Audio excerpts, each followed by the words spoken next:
Yo, what's going on? Mike from Mike Talk Sports. After being the 26th pick in the 2020 NFL Draft, Jordan Love, now in his fourth season, is now slated to be the Green Bay Packers starter. In today's video, we're going to be analyzing how Jordan Love will do this up-and-coming season. First and foremost, analyzing how Jordan Love is going to do this season is pretty tough considering this guy is in his fourth year, yet has only had about 150 snaps at the professional level, and most notably, last year against the Eagles, he had a really nice 2 drives that he ended up putting together at the end of that game. And then 2 years ago against the Chiefs, he played an entire game. He also has some PT in a lot of preseason games over the last couple of years for the Packers. But in my opinion, first and foremost with Jordan Love and analyzing how he's going to do this up and coming season, I do think it is fair to analyze his college career first and foremost. Going into Utah State, Jordan Love was a 2-star recruit. His junior and senior season of high school, he put up really good statistics on a really prominent, solid high school program. The reason and the issue with Jordan Love coming out of high school and why he was a 2-star recruit is because of that completion percentage, and it is because of that accuracy, and this is really where the woes start with Jordan Love. He had a 51.2 completion percentage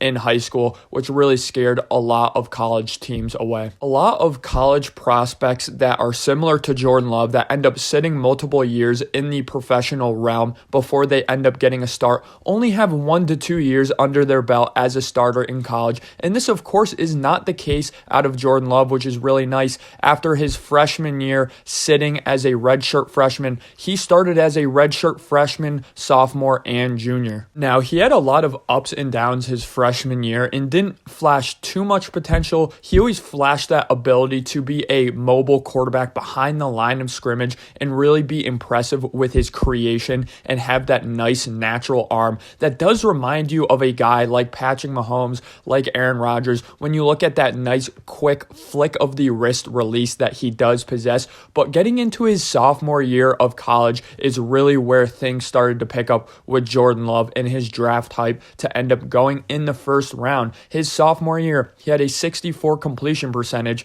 3,567 yards, 32 touchdowns to 6 interceptions. He was really good this year, and so was the team that he was leading, Utah State. So Utah State ended up going 11-2 this season, and the only losses that they ended up having were to 2 ranked opponents, Michigan State and Boise State. He got Utah State as high as 14th in the AP polls for college football. So really impressive stuff out of Jordan Love. The issue with having such a good season as a smaller school is it becomes very hard to retain your really good skill position players, and it becomes very hard to retain your coach. And this is exactly what happened to Utah State after Jordan Love's sophomore season. Their head coach ended up signing with Texas Tech, and they ended up losing a lot of skill position players to the transfer portal and to the NFL draft. In result of this, Jordan Love's play slightly decreased, so he went from a 64 completion percentage to, in his junior season, a 62% completion percentage, 3,402 yards, 20 touchdowns to 17 interceptions. Obviously, a blatantly very bad touchdown to interception ratio. It really was a stark contrast between his sophomore and junior season, going from a very prominent, very good touchdown to interception ratio to a very bad one. Really breaking down the film and why this was. First and foremost, to me, Jordan Love was just kind of forcing things his junior season a lot of the time. Utah State, again, they went from a really good program, winning 11 games, to struggling game in and game out against opponents they were crushing the year before. So to me, it was the third quarter, fourth quarter interceptions that really ended up piling up from Jordan Love. Him trying to fight from behind, those accuracy issues really coming to a head again in his junior season. Was his pre and post snap processor incredible? Obviously not, but it wasn't something horrible that it would suggest to be with that really bad touchdown to interception ratio. Now, coming out of college, going into the NFL, I'm not going to lie, guys, I was a big Jordan Love guy. He really did flash that Patrick Mahomes,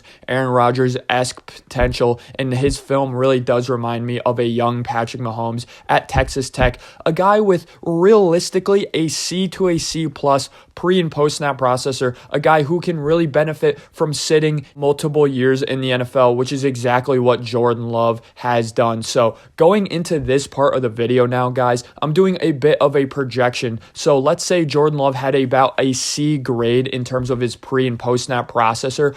By now, I think his pre and post snap processor can be at about a B minus. I think that is a solid, conservative, yet fair estimate for Jordan Love. And really the thing is, in the theme with Jordan Love, he is a very talented player who mentally hasn't gotten it all together yet. Does he have his accuracy issues? Yes. Do I think he is going to continue having accuracy issues this season for the Packers? I do. I don't think that's something that will ever quite leave him, but in my opinion, that has been fixed up quite a bit. His mechanics look much more tight and much sharper in the NFL right now than it did in college, and even than it did in the preseason only 2 years ago, or even in that Chiefs game, watching that Eagles game. Something that you can take away from it, not necessarily that statistical production, that was more so of Christian Watson being Christian Watson and doing really good Christian Watson things, but I really look at the mechanics. I look at how quick it took him to really read the defense pre and post snap.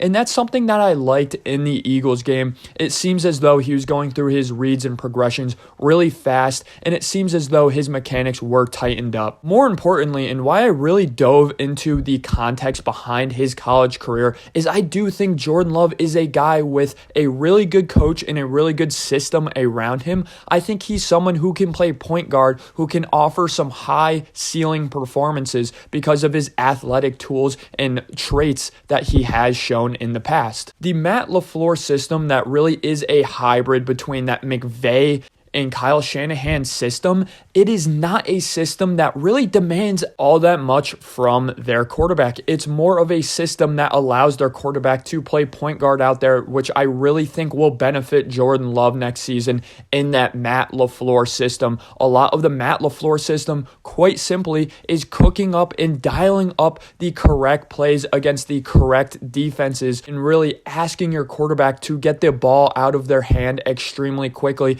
and hit your read upon the first or second read, which again, I think Jordan Love is going to have a lot of blind faith into the Matt LaFleur system. I think that will cause him to have some really head-scratching turnovers, but I think that will also cause him to have some really high highs. So, in my opinion, my official projection for Jordan Love's statistical output next season, I think he will have 3,800 yards, 26 touchdowns, and 7 interceptions.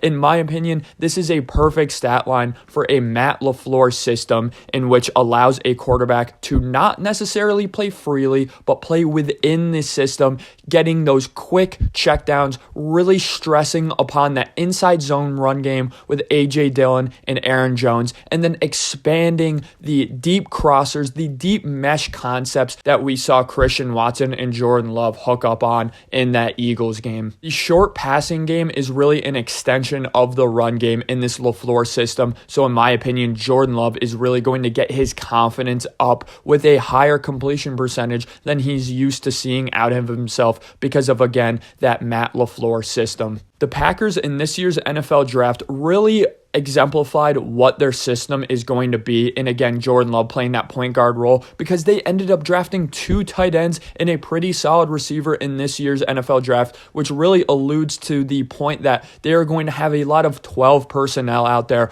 Again, really utilize that inside zone run game, have 2 tight ends out on the field and really hit those shorter passing concepts. And from those shorting passing concepts and those inside run concepts, you are going to expand the offense into the deeper zones of the field. Is there going to be a lot of intermediate passing completions on a snap-to-snap and a drive-to-drive basis from Jordan Love next season? No, I honestly don't think that's going to be the case. I'm not sure how he's going to be at 3rd and 7, 3rd and 8, 3rd and 9s, but he sure as hell has the physical tools to be dominant on those downs. It really is whether or not that mental processor has developed thus far in his career. Again, in my opinion, I do think Matt LaFleur is going to somewhat baby Jordan Love, though. I am also someone who was really high on Christian Watson coming out of college. The first snap of his NFL career, he dropped a 75-yard touchdown against the Vikings, and I think because of that, it really struggled with him starting off slow to the NFL season, but once he picked it up, man, he was really good. So I expect big things out of Romeo Doubs, Christian Watson, and the rest of this skill position group. Thanks for listening, guys. Let me know in the comment section below, what are your thoughts on Jordan Love, and is he going to have a good season next year for the Packers?